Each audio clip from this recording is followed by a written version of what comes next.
नमस्कार मित्रांनो, पाठ राखीन या मालिकेच्या आजच्या भागामध्ये अगदी मनपूर्वक मी तुमचं स्वागत करते। आजच्या भागामध्ये आता भाग्याची हळद असते, परंतु भाग्याच्या चेहऱ्यावर मात्र खूप नाराज असते ती, कारण प्राजक्ता तेथे नाही आणि आता तिच्या मैत्रिणी तिच्याबरोबर सेल्फी काढत म्हणतात की अगं भाग्य थोडंसं हस ना, अगं तुझी हळदीचा कार्यक्रम आहे, मग हळदीचा कार्यक्रम असल्यामुळे अगं तुझा चेहरा तर आनंदी असायला हवं आणि तू इतकी नर्वस का आहे? काय ग भाग्या, अगं लग्नानंतर तू कुठे जाणार आहे? आणि तेवढ्यात तेथे तृप्ती मात्र सगळ्यांना ज्यूस वगैरे देत येत म्हणते, भाग्या अगं त्यांना माहिती नाही का, सांग ना, अगं लग्नानंतर तू बँगलोरला शिफ्ट होणार आहे, बँगलोरला जाणार आहे रोहनसोबत। तेव्हा भाग्य थोडीशी नाराज होत आणि रागानेच म्हणते की वहिनी सगळ्यांना माहिती आहे। आणि तिची मैत्रीण तिला विचारते की भाग्या अगं लग्नानंतर तू बँगलोरला जाशील, मग प्राजक्ताचं कसं होणार बरं? म्हणजे कसं की तुम्ही दोघे एकत्रच असतात नेहमी। आणि तेवढ्यात तृप्ती मात्र सगळ्यांना ज्यूस देत म्हणते की काय ग भाग्य, अगं ते काय बोलतात, काय विचारतात तुला, तू प्राजूशिवाय राहशील का? आजीला राग येतो। आजी तृप्तीला म्हणते की तृप्ती अगोदर जे हातामध्ये काम आहे ते पूर्ण कर। आणि प्राजक्ता आता तेथे नाही म्हणून भाग्याला तिची आठवण येत असते, सारखं त्या पाटाकडे ती पाहत असते। तर ह्या मैत्रिणी मात्र आता बोलायचे काही राहत नसतात आणि म्हणतात की कमाल आहे प्राजक्ताची खरंच। आता मेहंदीच्या कार्यक्रमात तर नव्हतीच, लांब होती आणि आता हळदीच्या कार्यक्रमामध्ये सुद्धा नाही, कुठे गेली ती? आणि आता दुसरी मैत्रीण म्हणते की अगं असून दे नसून दे प्राजक्ताला, आज मात्र भाग्याची करवली आहे तर ती मीच होणार। आणि कुठेतरी मी ऐकलेलं आहे की करवलीचं जे लग्न आहे तर ते लवकर होतं म्हणतात, मग आज मी प्राजक्ताची जागा घेते। म्हणून मात्र आता तिची ती मैत्रीण प्राजक्ताच्या त्या पाटावर बसायला जाणार, तोच लगेच भाग्या तो पाट उचलते आणि आपल्या मांडीवर ठेवते। आणि भाग्या मात्र आता नाराज होत म्हणते की प्राजूला जर वेळ नसेल तर ही जी काही बाजूची जागा आहे तर ती रिकामी राहील करवलीची, आणि तिची जागा मात्र कोणीच घेऊ शकत नाही असं म्हणते। आणि तेवढे तिची मैत्रीण म्हणते की अगं हो हो हो, किती प्रेम त्या बहिणीवर, जर ती उद्या लग्नाला नाही आली तर मात्र तू लग्न सुद्धा नाही करणार का? तेवढ्यात मात्र आजी त्या मुलीला म्हणते की ए चिमणे, अगं तुलाच बोलते मी, तृप्तीची नातेवाईक आहे का? कारण आमच्या तृप्तीसारखं तुझं तोंड मात्र चुरूचुरू चालतं। तृप्तीला मात्र राग येतो, रागाने ती आजीकडे पाहत असते तर भाग्याचा जीव सगळा काही प्राजू साठी गुंतलेला असतो। ती आता इकडे तिकडे बघते आणि विचारते की प्राजू कुठे आहे, म्हणून धावतच आता सगळं काही सोडून देते आणि भाग्या आई आई करत बाहेर निघून येते। आणि तेवढ्यात मात्र आता ही वैद्यबुवा ज्या म्हणजे रोहन रावांच्या इकडल्या पाहुणे आहेत तर त्या रोहन रावांची उष्टी हळद घेऊन आलेल्या आहेत। चारू त्यांचे पाय वगैरे धुते। वैद्यभाऊ म्हणतात की रोहन रावांची उष्टी हळद आहे, आता भाग्याला लावूयात। आता चारूला तर त्यांचे पाय वगैरे धुवून त्यांचं औक्षण वगैरे करून त्यांना आतमध्ये बोलावते। तेव्हा ते पाहुणे आतमध्ये जातात तर चारूला त्या वैद्यभाऊंना विचारतं की अहो सुवर्णाताईंनी काही पैशाची मागणी वगैरे नाही ना केली? त्यावरती वैद्यभाऊ म्हणतात की आपण नंतर बोलूयात, अगोदर भाग्याची हळद होऊन दे। आणि तेवढ्यात भाग्य बाहेर येते आणि भाग्य बाहेर येऊन आईला विचारतं की आई अगं प्राजू कुठे आहे? वैद्यभाऊ म्हणतात की अगं काय बोलतेस, आज तुझा हळदीचा कार्यक्रम आहे, मी तर उष्टी हळद घेऊन आलो आणि प्राजू कुठे गेली? तेव्हा आता चारूला त्याला माहिती असतं की तिनेच मात्र मुद्दाम येथे तिला थांबण्यासाठी सांगितलेलं असतं आणि म्हणून ती आता तिकडे ह्या सूर्यवंशीच्या घरी पार्टीला गेलेली आहे। तर भाग्य आता म्हणत असते की आई मला आतमध्ये समजलं की प्राजू तुझ्याबरोबर बाहेर आहे, मग कुठे आहे ती असं विचारते। तर आता चारूला तर म्हणते की ती सूर्यवंशीच्या घरी पार्टीला गेलेली आहे। तेव्हा मात्र आता भाग्याला राग येतो। वैद्यभाऊ म्हणतात की काय बोलते चारूलता, भाग्याची हळद सोडून तिकडे कशाला गेली ती? तेव्हा भाग्य आईला विचारते की आई तू खरं बोलतेस का? तर चारुलता हो असं म्हणते, तुझ्या हळदीच्या कार्यक्रमापेक्षा तिला सूर्यवंशीच्या घराची पार्टी जास्त महत्वाची वाटते। तेव्हा भाग्याला खूप वाईट वाटतं। भाग्य मनात म्हणते की प्राजूला खरंच माझ्याबद्दल काहीच वाटत नाही आणि जर तिला वाटत असतं तर ती गेलीच नसते। रोहनची उष्टी हळद आता आलेली आहे ना, त्यामुळे चला आता मला प्राजक्तासाठी नाही थांबायचं, आपण हळदीला सुरुवात करूयात असं भाग्यच म्हणते। आज मात्र प्राजूशिवाय मला हळद लागेलच। त्यानंतर मात्र इकडे पाऊस सुरू असतो आणि इकडे कौतुक धावत असतो, कारण त्याच्या मागे आता ते बिट्टूभाईच्या भाईचे जे काही गुंड आहे ते लागलेले असतात। आणि तेवढ्यात मात्र समोर एक माणूस छत्री घेऊन चाललेला असतो, त्याचा म्हणजे कौतुकचा धक्का त्या माणसाला लागतो। तेव्हा तो विचारतो की काय झालं, वैद्यभुवांचा मुलगाच आहे ना तू आणि असा का पळतोय? तेवढ्यात मात्र आता हे गुंड त्याच्या मागे धावतच येत असतात की त्याला पकडा पकडा म्हणून, आणि कौतुक पुढे पळत असतो आणि हे गुंड त्याच्या मागे धावतच येत असतात त्याला पकडण्यासाठी। त्यानंतर इकडे सूर्यवंशीच्या घरामध्ये आता घरातील सगळेजण पार्टीसाठी तयार झालेले आहेत। आता सुलक्षणा आणि सगुणा मात्र तेथे बसलेले आहेत। आरव मात्र आलोकसाठी आता ड्रेस वगैरे घेऊन येतो, छान असा ड्रेस असतो. तर आलोक विचारतो की काय झालं आरव दादा, तुम्हाला कशाला बोलावलंस? आरव म्हणतो की अरे कशाला बोलवलं म्हणजे, अरे पार्टीसाठी तुला छान तयार व्हायचं आहे, तुझ्यासाठी मात्र मी स्पेशल असा डिझायनर हा ड्रेस मागवलेला आहे आणि हे बघ दादा तू यामध्ये इतका छान दिसशील. त्यावरती आलोक विचारतो की काय माझ्यासाठी? आरव म्हणतो की अरे तुझ्यासाठीच मागवला, चल लवकरात लवकर रेडी हो आणि आपण लवकरात लवकर पार्टीमध्ये एंट्री करूयात. सुलोक्षणा हे सर्व ऐकते आणि मनात म्हणते की नाही, आरवमुळे माझ्या प्लॅनमध्ये कोणतीही अडचण मला नको. आलोक हा पार्टीमध्ये यायला हवा, पण आरवमुळे नाही तर प्राजक्तामुळे. तेव्हा आरव मात्र आलोकला म्हणतो की अरे भावा कसला विचार करतो, चूट ना, लवकरात लवकर तयार हो. त्यावरती आलोक म्हणतो की अरे तू परत आला म्हणून पार्टी ठेवलेली आहे ना, त्यामुळे तू एन्जॉय कर. आणि तसंही मला खूप लोकांमध्ये जायला आवडत नाही, मी तर आतमध्येच बसतो माझ्या बेडरूम मध्ये. तेव्हा आता आरव म्हणतो की अरे दादा नकोय, तू एकटा बेडरूम मध्ये काय करणार आहे बरं बसून, आणि हे बघ फक्त तू तयार हो, आपण मस्त बाहेर एन्जॉय करूयात. तेव्हा आता आलोक म्हणतो की काय बोलतोस एन्जॉय, अरे मी जर पार्टीमध्ये आलो तर बाकीच्यांना एन्जॉय नाही करता येणार, कळतं का तुला? आणि तेवढ्यात आलोक मात्र आता रागाने आतमध्ये जातो. त्यावरती मात्र आता आरव त्याला विचारतो की दादा अरे तू इतका का रागवतोस, अरे ऐक ना माझं प्लीज ऐक ना. परंतु आलोक मात्र तसाच आता निघून जातो. तेव्हा आरव मात्र सुलोक्षणालाच बोलतो आणि म्हणतो की मम्मा प्रॉब्लेम काय आहे तुला माहिती आहे ना, कारण जेव्हापासून तू मात्र आलोक दादाला ह्या लोकांपासून लांब ठेवलेला आहे तोच हा खूप मोठा प्रॉब्लेम आहे, म्हणून तो आता मात्र सगळ्यामध्ये यायला घाबरतो. मग तो पार्टीमध्ये काय येईल, आणि तुला तर माहिती आहे की दादाला मात्र लोकांची सवय नाही. आणि हे बघ आता मात्र घरामध्ये इतके म्हणजे पाहुणे येणार आहेत, ही पार्टी तू घरामध्ये ठेवायला नको होती आणि आता दादाला इतक्या पाहुण्यामध्ये यायला आवडत नाही, त्यामुळेच मात्र ही पार्टी तू बाहेर कुठेतरी ठेवायला हवी होती, तुला माहिती होतं पण तरी सुद्धा तू घरी ही पार्टी का ठेवली. तेव्हा आता सुलोक्षणा म्हणते की हे बघ आरव प्रत्येक गोष्टीला एक वेळ असते आणि आलोकच्या बाबतीत मात्र ती वेळ आलेली आहे आणि योग्य वेळ आल्यानंतर मी मात्र नक्की जगासमोर आणेलच आणि तीच नक्की ती वेळ असेल. तेव्हा मात्र आता आरव चिडलेला असतो. आरव म्हणतो की हे बघ तू दादाला मात्र कायम जगापासून लांब ठेवलं, दूर ठेवलं, ते मला कधीच आवडलेलं नाही आणि तुझी ती वेळ नक्की येणार कधी आहे आणि ते कधीच मला आवडलेलं नाही, म्हणून तो विश्वासला आवाज देतो आणि तो ब्लेझर मात्र परत करत द्यायला सांगतो. तृप्ती श्रेयस मात्र चोरून यांचं सगळं काही बोलणं ऐकतो. तेव्हा मात्र तृप्ती श्रेयसला म्हणते की बघितलंस का, त्यांच्या मनामध्ये एक आणि दाखवतात मात्र काहीतरी वेगळं. तेव्हा श्रेयस म्हणतो की तुला काय करायचं, कारण हे बघ मोठ्या आईचे जे काही प्लॅन फ्लॉप करायला आपण आहोत, कितीही मोठ्या आईने प्लॅनिंग करून आता आलोकला सगळ्यांच्या समोर आणण्याचं ठरवलेलं असेल, पण तरी सुद्धा आपण मात्र हे होऊन द्यायचं नाही. तू म्हणाली होते की हे सगळं काही आलोकच्या लग्नासाठी चाललेलं आहे. तेव्हा तृप्ती म्हणते की हो हे सगळं आलोक भाऊजींच्या लग्नासाठी चाललो आहे. तेव्हा आता श्रेयस म्हणतो की हो मला माहिती आहे आलोकच्या लग्नासाठी मोठी आई कोणत्याही थराला जाऊ शकते आणि तिच्या प्लॅन प्रमाणे जर उद्या आलोकची बायको घरात आली आणि सगळ्यात जास्त मोठं नुकसान तर आपलं होणार आहे, कारण मोठी आईची सून जर या घरात आली तर तिचं सगळीकडे लक्ष असणार आहे आणि त्यावेळेस मात्र बिझनेस हातामध्ये ठेवण्यासाठी आपल्याला खूप मोठी अडचण येऊ शकते. आज कितीही काही झालं तरी आज मोठ्या आईच्या मनासारखं व्हायलाच नकोय, असे ह्या दोघांचा प्लॅन असतो. तेव्हा आता प्रीती म्हणते की हो किती काही झालं तरी सुलोक्षणा सूर्यवंशी आज मात्र ही जी काही पार्टीसाठी आणि ह्या पार्टीचा जो काही उद्देश आहे त्या सगळ्याला मात्र लवकरच मात्र आता मी टॉप करून टाकणार आहे, एकही उद्देश तुमचा सफल होऊन देणार नाही. आणि समोर काहीतरी आता गिफ्ट वगैरे आहे आणि ते गिफ्ट आता बघून आता तृप्ती त्याच्याकडे खुश होते, तिच्या डोक्यात काहीतरी प्लॅन येतो.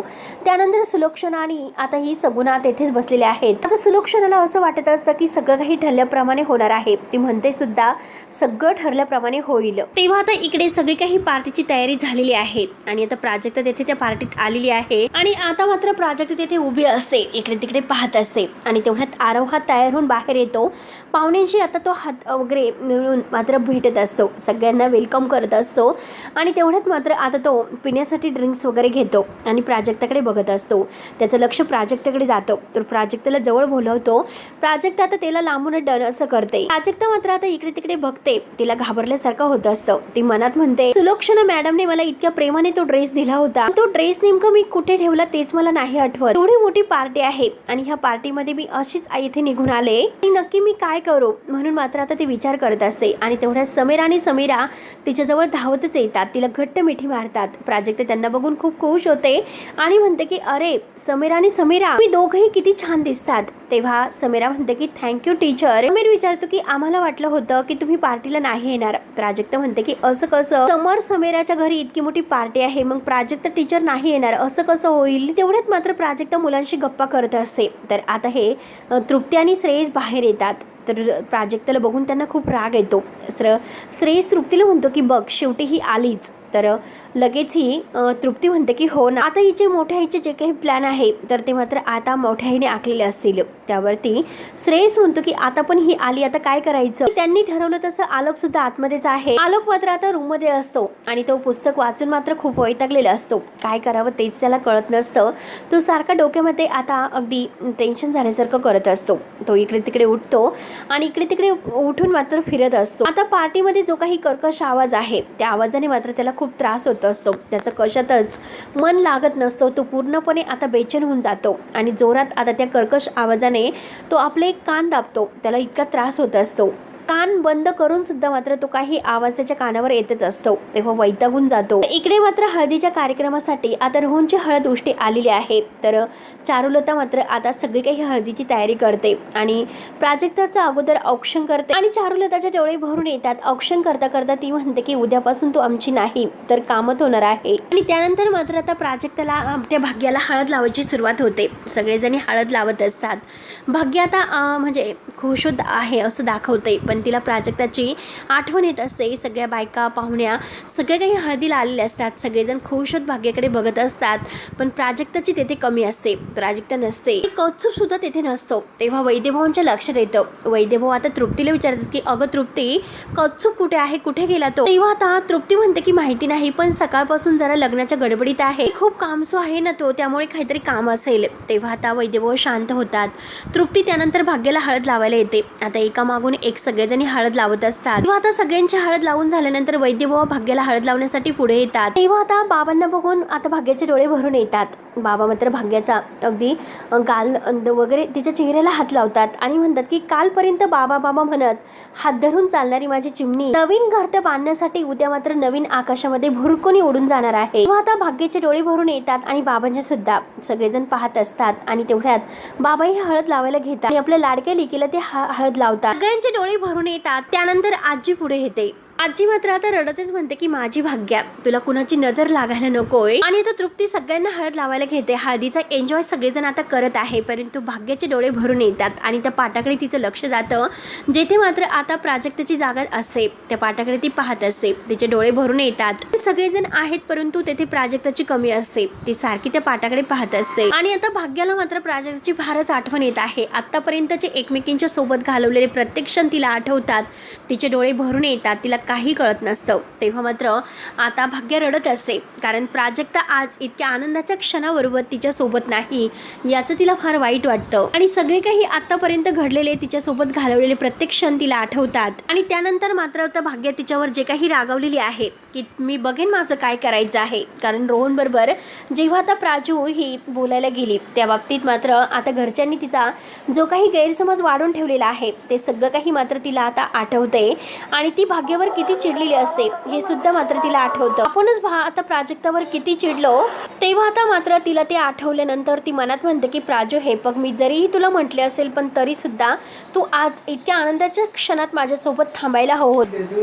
तृप्ती मात्र श्रेयसला म्हणत असते की हिला लवकरात लवकर इथून हलायला हवं, ते पण मोठी आईने बघण्याच्या अगोदर. प्राजक्ता आता मुलांशी गप्पा करून खेळत असते आणि तृप्ती आणि श्रेयस मात्र आता त्यांचा काहीतरी डाव सुरू असतो. आणि आता तृप्ती लगेच आलेच असं म्हणून मात्र प्राजक्ताच्या जवळ येते आणि समीरला म्हणते की तुम्ही जा बरं, आता एन्जॉय करा. आणि प्राजक्ताला म्हणते की काय ग गावंढ, देव जेव्हा तुला अक्कल वाटत होता तेव्हा तू कुठे फिरत होतीस. प्राजक्ता विचारते की काय झालं. प्राजक्ताला टेन्शन येते. तर तृप्ती तिला म्हणते की तुझ्यामुळे सूर्यवंशीच्या स्टेटसला धक्का लागतो. प्राजक्ताला काही कळत नसतं. प्राजक्ता विचारते की म्हणजे काय. तर तृप्ती म्हणते की ही सूर्यवंशीची पार्टी आहे आणि तू त्या पार्टीमध्ये कसले कपडे घालून आली. तुझ्यापेक्षा तर आमचे नोकर सुद्धा चांगले कपडे घालून आहे. या पार्टीमध्ये ते काम करतात आणि तुझा लुक बघ कसा आहे. आणि तुझ्याकडे मात्र जराही चांगले कपडे नाहीत का प्राजक्त, त्यामुळे तू आत्ताच्या आत्ता इथून निघायचं, कळलं तुला. म्हणून ती आता प्राजक्ताला मुद्दाम तेथून जाण्यासाठी म्हणजे सुलोचना समोर आता प्राजक्ताने येऊच नाही आणि त्यांचा प्लॅन फ्लॉप व्हावा यासाठी मात्र तिला आता मुद्दाम तेथून काढून देत असते. आणि तुझा तो विचित्र अवतार पाहून पार्टीमध्ये आलेले लोक आम्हाला काय म्हणतील, मी मात्र आता हे जे काही पार्टीत आलेले लोक आहेत तर ते आम्हालाच बोलतील, आम्हालाच नावं ठेवतील आणि म्हणतील की समीरा आणि समीराच्या टीचरला मात्र आम्ही पैसे देत नाही म्हणूनच ती अशी राहते. आणि तेवढ्यात तेथे सुलोचना हे सर्व काही ऐकते कारण ती तेथे आलेली असते. तृप्तीचं हे बोलणं ऐकल्यानंतर आता सुलोचना म्हणते की हो बरोबर आहे, नाहीच देत आम्ही पैसे. आणि तेवढ्यात मात्र आता ही जी काही तृप्ती आहे तर तृप्ती मात्र सुलोचनाला बघून खूपच घाबरते. तिला असं वाटतं की नक्की आता काय झालं. तेव्हा सुलोचना पुढे येते आणि म्हणते की प्रीती हे पग लक्षात घे, अगं तिचा महिनाच पूर्ण झालेला नाही आणि तिला एकही पगार आपण दिलेलाच नाही. तेव्हा आता तृप्ती म्हणते की मोठी आई. तर सुलोचना म्हणते की तसंही सूर्यवंशीच्या घरात माणसाची पारख मात्र त्याच्या मनावरून त्याच्या पोषकावरून नाही आणि तसंही ती पार्टीसाठी आलीच कुठे आहे, तुझ्याच मुलांना सांभाळायला आलेली आहे कारण पार्टीमुळे तुझं तर तुझ्या मुलांकडे लक्षच नाही. तेव्हा तर तृप्तीचा खूपच जळफळाट होत असतो कारण तिचा प्लॅन मात्र मोठ्या आईने बरोबर फ्लॉप केलेला असतो आणि तिचं तोंड गप्प केलेलं असतं. तर सुलोचना आता प्राजक्ताला म्हणते की ए प्राजक्त. आणि तेवढ्यात अंबिका मात्र तयार होऊन बाहेर येते. तर सुलोचना आता प्राजक्ताला विचारत असते की काय कशी वाटली आमची पार्टी. प्राजक्त म्हणते की छान आहे. आता सुलोचना म्हणत असते की आज मात्र मला मनापासून वाटतं की आमची आजची पार्टी अविस्मरणीय होणार आहे कारण आठवणीत राहिलं असेल. अंबिका आता त्यांच्या मागेच असते. प्राजक्त विचारते की म्हणजे काय. तर सुलोचना म्हणते की म्हणजे गेस्ट आलेले आहे, समोर समीरा इथे तिथे पळतात, गोंधळ घालतात म्हणजे नाही, त्यांच्या गोंधळात मात्र आता काही लागायला नको, तू प्लीज एक काम कर, त्यांना आतमध्ये घेऊन जातेस का. तेव्हा प्राजक्ता म्हणते की हो मॅम. आणि तेवढ्यात तृप्ती आणि श्रेयस मात्र एकमेकांकडे बघतात. तेव्हा आता प्राजक्ता म्हणते की मॅम अहो तुम्ही इतक्या प्रेमाने मला तो ड्रेस दिला होता परंतु मी इथेच कुठेतरी विसरून गेले, मी बघते नक्की तो कुठे ठेवला. तेव्हा आता सुलोचना म्हणते की ठीक आहे बघ आणि शोध आणि ह्या दोघांना आतमध्ये घेऊन जा. आणि तू त्यांना घेऊन जातेस का. तेव्हा आता प्राजक्ता आवाज येत असते. समोर समीरा या दोघांना मात्र ती आवाज येते आणि त्या दोघांना आतमध्ये घेऊन जाते. आणि तेवढ्यात अंबिका मात्र आता सुलोचनाच्या समोर येते. तेव्हा आता अंबिका मात्र सुलोचनाकडे पाहत असते. तर आता तृप्ती हळूच श्रेयसला म्हणते की आता फक्त एकच करायचं, पार्टी सगळी उधळून लावायची. त्यानंतर मात्र इकडे कौत्सुभ मात्र आता खूप धावतच आलेला असतो आणि तो मात्र आता बाहेर आलेला असतो. बाहेर खूप पाणी वगैरे असतो. त्याला असं वाटतं की नक्की आज आपण वाचलो कारण आपल्या मागे ते आता गुंड आलेलेच नाही म्हणून तो आता वाचलो म्हणून करत असतो. आणि तेवढ्यात मात्र आता ते भाई आहे आणि त्याची ती माणसं आहे तर ते मागून येतात आणि कौत्सुभचं मात्र गचंडी धरतात. कौत्सुभ बिचारा आता खूपच घाबरतो आणि तो आता भाईच्या पाया पडत असतो की भाई प्लीज. आणि तेवढ्यात मात्र आता तो भाई म्हणतो की नरा भाईशी तू पंगा घेतोस. कौत्सुभ म्हणतो की हे बघा फक्त मला थोडासा वेळ द्या, मी तुमचे सगळे काही पैसे परत करेल, प्लीज मला वेळ हवा आहे. तेव्हा मात्र आता हा नराभाई त्याची गचंडी धरतो आणि म्हणतो की पैसे परत करण्याची नियती नाही म्हणूनच तू पळायला बहुतेक. तेव्हा आता कौत्सुभ म्हणतो की हे बघा भाई माझ्या बहिणीचं लग्न आहे उद्या, आज मात्र हळद सुरू आहे, फक्त मला थोडासा वेळ द्या, मी तुमचे सगळे काही पैसे परत करतो. तेव्हा मात्र नराभाई म्हणतो की नाही, आपल्याला जो काही रोजचा हिशोब आहे तर तो रोजच्या रोज लागतो, ते पण एकदम क्लिअर. तेव्हा कौत्सुभ म्हणतो की हे बघा मी तुमच्या पाया पडतो, मला फक्त थोडासा वेळ द्या. तेव्हा नराबाई म्हणतो की आज तुझ्या बहिणीची हळद चालू आहे, इकडे मात्र लफडा नकोय, चल मी तुझा हिशोबच क्लिअर करतो. आणि तेवढ्यात मात्र आता ते कौत्सुभला घेऊन बाजूला जातात. त्यानंतर इकडे पार्टीमध्ये आरव सगळ्यांना भेटत असतो आणि तेवढ्यात मात्र आता एक मावशी त्यांच्या मुलीला गौतमीला घेऊन आलेले आहेत आणि त्या आरवला आवाज देतात की आरव, हाय आरव. तेव्हा आता आरव त्यांच्या जवळ येतो आणि म्हणतो की हाय, तर मावशी कसे आहात. तेव्हा आता ती मावशी म्हणते की काय आरव, हिला ओळखलंस का, ही तर माझी डॉटर गौतमी. आता त्या मावशी म्हणतात की अरे मागे एकदा मी तुझी पत्रिका आहे, हिची पत्रिका मात्र आलोकसाठी तुझ्या आईकडे दिली होती. त्यावरती ऐकून आरव म्हणतो की काय रिअली. आणि त्यानंतर मात्र आता त्या मावशी म्हणतात की पण त्यांचा काही निरोप आलाच नाही. त्यानंतर म्हटलं की आम्हाला आरव सुद्धा चालेल. तेव्हा मात्र आता आरव म्हणतो की हे बघा अगोदर मात्र नंबर आहे तो आरव दादाचा, पत्रिका वगैरे आहे ती आपण नंतर बघूयात, पण मी आता आलोक दादाला बाहेर बोलावतो. आणि मग नंतर तुम्ही डायरेक्ट त्याच्याशीच बोला. आणि तेवढ्यात त्या मावशी म्हणतात की काय झालं, आलोक घरात आहे. आरव म्हणतो की हो घरातच आहे. तर त्या मावशी म्हणतात की काय बोलतो, अरे सुलक्षणा मॅडम तर म्हणाले की तो बाहेर गेलेला आहे. कारण कसं झालेलं आहे माहिती आहे का, खूप वर्षापासून भेट त्याची माझी झालीच नाही आणि खूप वर्षापासून मी त्याला पाहिलेच नाही. आणि तेवढ्यात मात्र आता सूर्यवंशी म्हणजे सुलक्षणा ही जे बोलणं ऐकत असते आणि ती लगेच तेथे येते आणि आरवला म्हणते की आरव तू इथे काय करतोस, अरे बाहेर पाहुणे वाट बघता. आणि आता मात्र ती मिसेस देशमुखांना म्हणते की एक्सक्यूज मी जरा आरवला घेऊन जाते, पाहुणे वाट बघता. मिसेस देशमुख म्हणतात की बरं नक्की घेऊन जा. त्यानंतर तृप्ती मात्र आता फटाक्यांच्या जवळ येते. ते बॉक्स वर हात ठेवत म्हणते की शेवटी फटाके तर सापडले आणि हेच फटाके मात्र आता पार्टी थांबवणार. लोक मात्र निघून जाणार आणि एकदा की लोक निघून जाणार गेली तर मात्र प्राजक्ता आणि आलोक यांना समोर आणण्याचा जो काही प्लॅन आहे त्यांचा सगळा काही प्लॅन हा फ्लॉप होईल म्हणून तृप्तीला खूप हसू येत असतं. त्यानंतर मात्र बाहेर आता जी काही ही सुलक्षणा सूर्यवंशी आहे तर ती मात्र त्यांना मात्र आलोकच्या बद्दल सांगत असते. तर मित्रांनो शेवटी हा भाग येथे संपतो. पुढील भागामध्ये आता आलोक एकटाच रूम मध्ये असतो आणि त्याला कर्कश आवाजाने मात्र खूप त्रास होत असतो. परंतु तृप्तीने मात्र आता सगळे काही फटाकेचा गेम आहे तर तो मात्र आलोकच्या रूम मध्ये सगळं काही पेटून दिलेलं असतं ते फटाके वगैरे आणि त्यामुळे आता रूम मध्ये आग लागलेली असते. आलोक आणखीनच घाबरतो आणि त्याच वेळेस मात्र प्राजक्ता तेथून जात असते आणि प्राजक्ता आपला ड्रेस शोधत असते. आलोकचा का आवाज आहे तर तिच्या कानावर ऐकू येतो आणि इकडे सुलक्षणा मात्र आता सगळ्यांना बाहेर आरवची अगदी ओळख करून देत असते. आरव आत्ताच आलेला आहे त्याची ओळख करून देत असताना इकडे मात्र आता आलोक खूप जोरात ओरडतो की थांबव हे सगळं आणि आग आग म्हणून तो जोरजोराने वाचवा वाचवा असं करत असतो. आणि तेवढ्यात प्राजक्ताच्या कानावर हे सर्व ऐकायला येते तेव्हा तो जोरजोराने म्हणत असतो की आग लागली आग लागली. आणि तेवढ्यात प्राजक्ताच्या कानावर आल्यानंतर ती काही नाही मात्र आता दरवाजा उघडायला येते. आता आलोक जोरजोराने दरवाजा वाजवत असतो की आग लागली आग लागली. आणि तेवढ्यात मात्र आलोक जेव्हा बाहेर येतो तेव्हा त्याला त्या म्हणजे आवाजाने इतका कर्कश आवाजाने त्याला त्रास होत असतो. तो रागाने मात्र आता तेथे सवळ येतो आणि जोरजोराने मात्र आता तो सगळं काही बंद करण्याचा प्रयत्न करत असतो. आणि आता सुलक्षणा म्हणते की आलोक प्लीज असं करू नको.